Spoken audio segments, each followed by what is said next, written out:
Di sini ada dua hal yang menjadi gagasan tema besar, dan ini bagi kami ini menarik. Pertama adalah kasih ayah. Kasih ayah itu menjaga, menuntun, melindungi, dan dari menuntun itu kami dipertemukan. Kami semua ini tidak berbasis dari satu lini ya.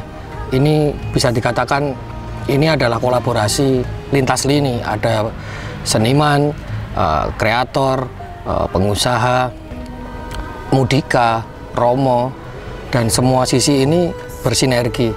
Dan dari kasih ayah ini menuntun kami untuk menciptakan suatu peristiwa yang akan kami sampaikan bersama tentang Yusuf ini, dan menjaga, dan sejauh ini menjaga kami semua dalam semangat untuk bisa menghasilkan sebuah karya, pertama-tama tentu bagi Tuhan, bagi alam, dan tentu bagi sesama manusia. Kedua adalah dalam diam kau berkarya.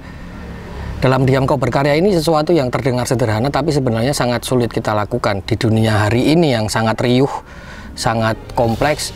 Orang beramai-ramai lebih berusaha mencari ketenangan, tetapi tidak mau melakukannya. Jarang sedikit yang melakukan. Dalam diam kau berkarya ini menjadi tuntunan, menjadi refleksi bagi kami, untuk akhirnya kita mengajak bersama-sama ke semua penonton atau semua yang nantinya akan terlibat dalam peristiwa ini untuk merenung dan akhirnya melakukan bahwa mari kita berkarya dalam diam. Dalam diam artinya bukan tidak melakukan sesuatu, tetapi tidak dengan keriuhan, tidak dengan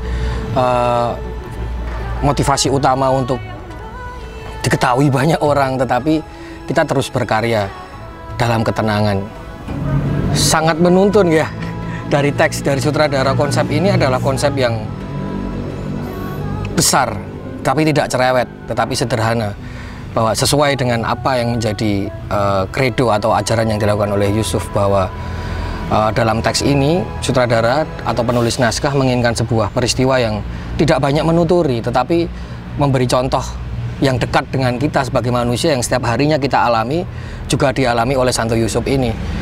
Dan dari ajakan ini, lagi-lagi kita memang diajak untuk bercermin. Kadang kita ditampar, kadang kita melihat muka kita sendiri, kadang kita kaget, kadang kita asing. Dari situ karya ini memang tercipta, lahir sebagai sebuah ajakan gitu. Dan tulisan ini menurut saya pribadi yang masuk di dalam tim kreatif sangat reflektif, karena ini kita alami setiap harinya sebagai manusia. Dan Santo Yusuf mengajarkan kita banyak hal, dari sisi kedekatannya, kepasrahannya dengan Tuhan ini tentu menuntun langkah-langkah kita.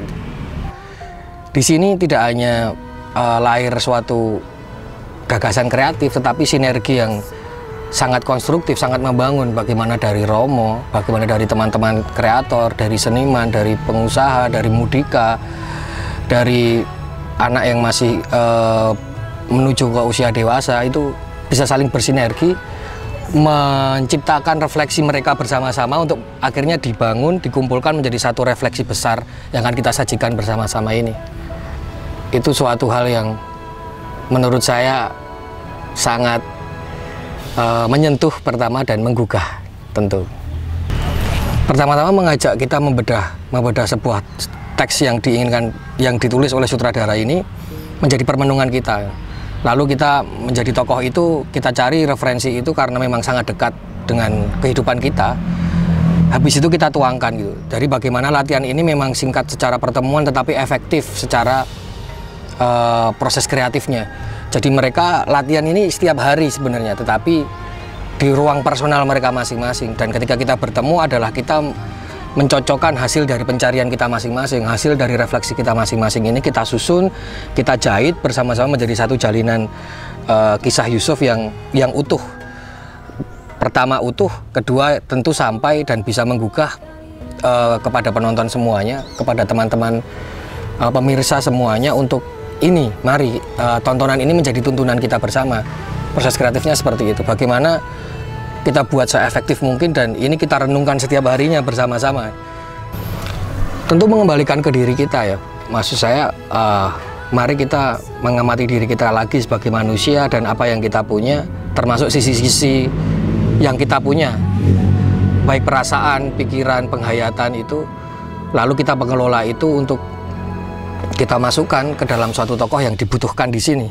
Terutama contoh satu kasus peran Yusuf di sini, bagaimana kita cara pandang Yusuf dari sisi manusianya, atau nanti cara pandang sisi kedekatannya dengan Tuhannya, dengan kepasrahannya yang sebenarnya kita sebagai manusia di tiap harinya, di tiap detik bahkan kita mengalami itu. Tinggal kita mengelola itu. Saya mengajak aktor semuanya untuk mengelola itu, untuk akhirnya kita munculkan bersama-sama menjadi suatu peristiwa pertunjukan ini nantinya. Ini wujud pelayanan saya terhadap gereja dengan apa yang saya yakini dan saya tekuni, bahwa teater, bahwa dunia acting, dunia teater ini adalah salah satu ibadah saya terhadap Tuhan saya juga. Dari situ menjadi motivasi saya bahwa pelayanan ini yang bisa saya berikan untuk Tuhan saya, untuk gereja, untuk sesama saya. Jadi saya bisa berguna, saya bisa memberikan sesuatu yang selama ini saya miliki, dan ini akhirnya berguna juga bagi teman-teman untuk mewujudkan karya untuk Tuhannya. Itu motivasi dasar yang membuat tidak pernah lelah. Sehingga kalau berbicara suka duka, bukan hanya sukanya seperti orang jatuh cinta, justru dukanya itu yang saya nikmati. Perjalanan itu yang menjadi motivasi saya, menjadi suatu pelayanan saya, menjadi jalan salib saya untuk karya saya terhadap Tuhan saya. Dan tentu anak istri saya sangat mendukung, walaupun mengerti, walaupun untuk selama ini doa tentu dan motivasi itu menjadi bekal yang sangat kuat bagi saya untuk terus berkarya untuk Tuhan dan sesama manusia tentu. Itu sih Mas. Yusuf adalah kita ya. Yusuf adalah kita sebenarnya, bahwa Yusuf ini seperti kita umat Tuhan ini. Kita seringkali gamang terhadap apa itu berkah, apa itu ujian, apa itu cobaan, apa itu tugas. Kita seringkali gamang di situ dan itu menjadi kompleks, dan tidak jarang juga kita salah menentukan langkah. Dan dari Yusuf ini kita berkaca, lagi-lagi kita berefleksi. Dari teks ini luar biasa menuntun kami sebagai orang yang mendukung pertunjukan ini menjadi tersadar gitu, bahwa ya Yusuf adalah kita gitu. Karya-karya Yusuf ini harus kita teruskan, harus kita lakukan setiap harinya sebagai umat Tuhan. Bukan kepasrahan. Pasrah itu tidak memaksa, bukan terus tidak berbuat apa-apa, tidak. Tapi kepasrahan itu adalah kita percayakan kuasa Tuhan, dan kita terus melakukan apa yang kita yakini untuk Tuhan. Itu yang sangat mendalam dari teks ini, dan ini bisa kita lakukan setiap harinya sebenarnya, tinggal pilihannya kita mau melakukan atau tidak. Kasih ini adalah sebuah naskah baru, mengangkat sebuah biografi Yusuf dari karya dia sebagai manusia maupun karya ketuhanannya, karya keimanannya. Ini sesuatu yang tidak mudah. Lalu di sini kita bungkus menjadi sebuah opera drama musikal yang kesulitannya tentu juga tidak sederhana. Tetapi berkat keyakinan, berkat karya teman-teman semua ini, sesuatu yang sulit ini sebenarnya bukan mudah untuk kita lakukan, tapi kita yakini sehingga menjadi bersama-sama teratasi dan terus membangun.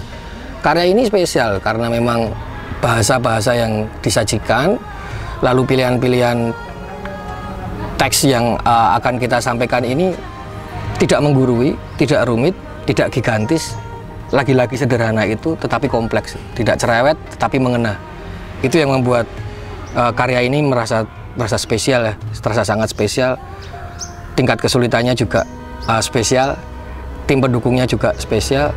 Lah, sesuatu yang spesial ini menantang, ini sangat menantang, dan hasil akhirnya kita serahkan kepada Tuhan. Tapi tentu usaha yang kita lakukan pun upayanya ekstra dan spesial pula sih. Kepasrahan itu tadi, dan dalam diam berkarya itu. Kepasrahan itu lagi-lagi tidak memaksa, tetapi kita yakin akan kuasa Tuhan.